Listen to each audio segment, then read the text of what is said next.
Ana for me ko so me catch us no cry em kwa no krebe saw yare so de no krebe bra asumdie nko a na bedi wachi me ba che uni aba love yani ene nso ya ntwetwe nkomo so onya subscribe to my YouTube channel na no cry em kwa TV me ba che subscribe ma mwate na click adoma ketwa na e won channel so se bia eri no video bia no ubenya bia hwe na follow page ni so Facebook no cry em kwa TV like share na fa comment wo na ye nsua de sere na no me ka kire no say ya started juma die bi a ya tire den se ofie etesei ai ofie etesei empanfo se abusua etese kwaye ugina nche a unu se esi ho baako nanso ubo uwramu a na hu se edua bia esini sebre orofo ya started juma die a de bo afoforo so obehwe page ni mu a na no ye interview abayiwa bi a o se de ba free na kitihwe eno achi kokoo san ko hwe gu no so a abayai ne bayi 4 years on kasaye on 90 ye wontimi pontenase a den ma no so ye pese e bibi kakra de bo abaye enti wada roma se wo mwa bia fu sa bebo a me pa chawo ema wadwi mu enya wona mesraw obu wo a opese oboa ba ene se odi bai nipa no nensa enka ade biara odi ba me pa chawo se o pese e bo din ni enka de a odi ba ye be bo din aka de a odi ba sika na de be ba ye be bo amount no se wo ye okay nkwa de a ye ni problem ye be bo amount dodo ye pese ye boa say ye entare empaboa enkora ne mpanfo de say ye sika so $1 1 naira 1 euro 1 pound 1 cedi wo de ba ye be som ne ada wasiye akache se nyame on shiraw ye pese ye boa abaywa we into wada roma o bibia sa obetimi e de aba na ye be da wasiye me da wasi bebre se wotie mi e watopam afa ye nkom video a me ye ne so me kasa afa enkamumu ho enkamumu de ye maye na se ya nyenkamumu so a de betimi alusu emfaso e won kamumu ho ne se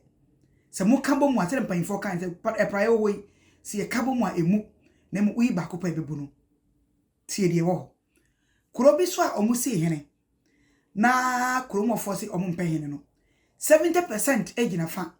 30% e support ohene no na omo ye bia se ombetu ohene no ene ne 30% no afiri wona 70% no abedi akonwa ne so emu ba akwa abedi akonwa ne so na omo ko meeting anajubi ena omo se ahomachi yan sorry na yan koto nche ohene ne 30% ne so na yan kuma mo nyina na yetimi kuma mo wi a na afeyi mu ba akwa abedi akonwa ne so omo jitu mu omo sora ahomachi anajuda so mu no mkoko to share ohene no ne 30% ne so sati se omo kunkum omo kunkum mo be ka be 5%. Wana papa baako 70% ni mu papa baako e ka kire ne ba se kwadwo yire ho na ka akra na ewie na ye tumi kuma mu wie a ade achi ame e na baba betina akonye we so se ohene papa baako so gira nche na ne ba ka kire ne se papa wate o se mate de o se wa ante se kwadwo baba ka kire ne ba kwadwo se kwadwo nyire de no anyire ne ho na ka akra na ya wie na ye kuma mu wie ade achi ono baba de akonwa no o te sa no kan no ono pa ade no wa ono no baba di akonwa no wa ba ko so gina nche no bi ase e de na ekoso no ase ati si ya no me ba ye ka kire me se kwadwo papa se e ka kire ne ba kwadwo se kwadwo nyire ne ho na aka akra na awie nti se etimi wie a ade achi a ono ba be de akwadwo so se hwe no ono pa ono de no ono fie de ne sika be no mo wa ono ba be de akwadwo so ono pa obi so gina nche no bi ase de na ekoso e na mutan bon de se mama o se hwe me ade de ne papa de be di ade no ye to yiri wie papa de be di oba ko so gina nche o se ono so papa de be di oba ko so gina nche o se ne wo fa de be di oba ko gina nche o so ono a ne be di afi na abeda ne ntokwa e wo muntam no mate na atwa mo ho eku na nka ade anka ye omo ku amu aye ku awi omo kakodi akonwa no because of say omo anye nka momo omo anye baako omo antima nya no baako say okay ye etu baako asi so ono nkotena so na benefit no ebi be kan ye nyina no omo twa mo so omo ku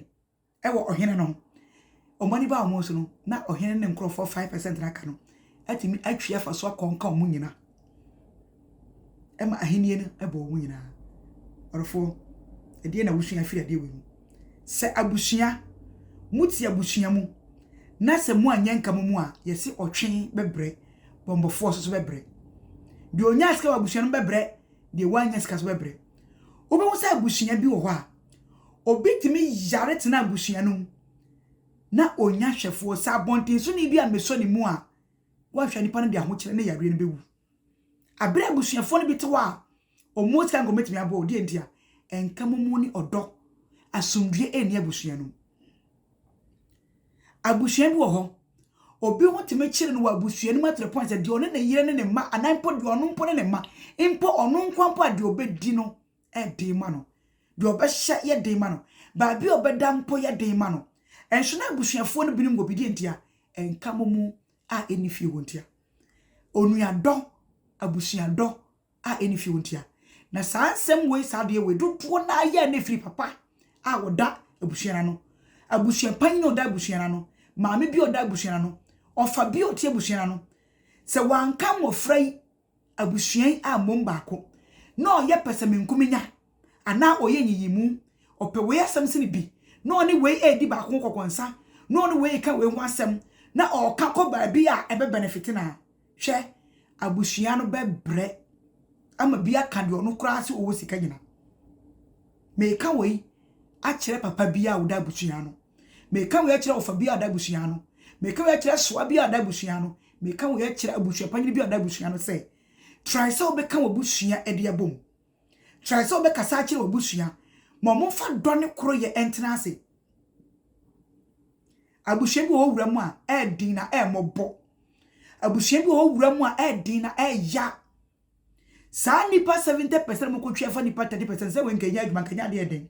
na to sanse omanye nka momu anka momu se okay yeyi baako de anim ye do ya ho ya kambom ye di nokore se we na ni anim na ono we na ete se ye nyina na yenya hwe abusua se mo ye baako na baako ye mo bom baako na baako ye wo mu a ebi beka mo nyina na se mo anye nka momu mo anom ho abusua no na se obaako kokko ye a ka ehunu se nya ade a ebi beka mo yesi otwe bebre bombofo bebre orfo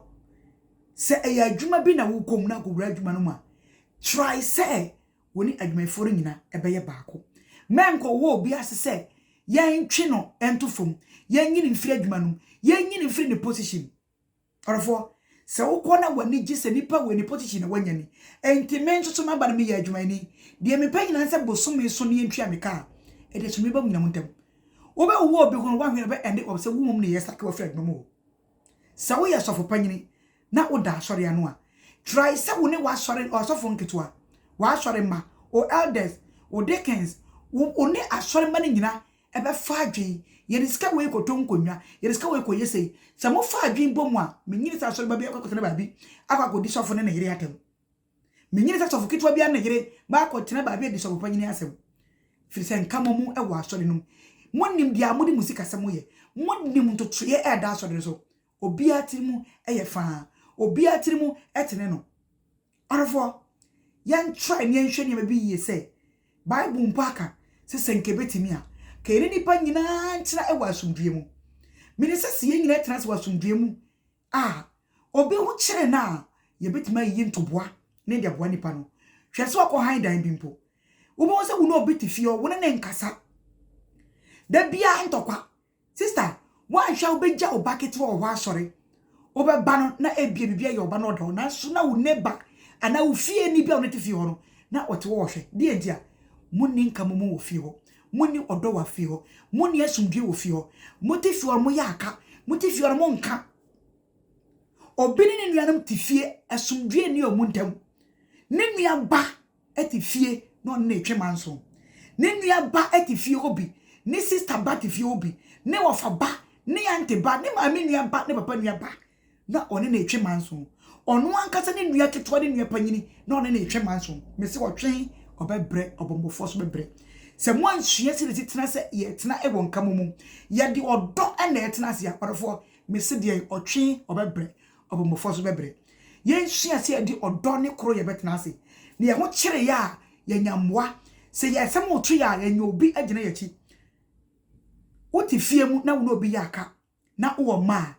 ye careful tie video we ye na ye careful dakro bi obo te bibi ye oba na ni pare to ontimi konkosom ontimi konkoboa because of them onkosom na ba wo na abekoso na wo kora de be chene se onu mom na waye oba na bibi ye nsua sere nipa nyina betena sodue mu ne ya do nipa na ya te ehwo ase na se praye we okabo mu a emu na se wi ba ko na ebu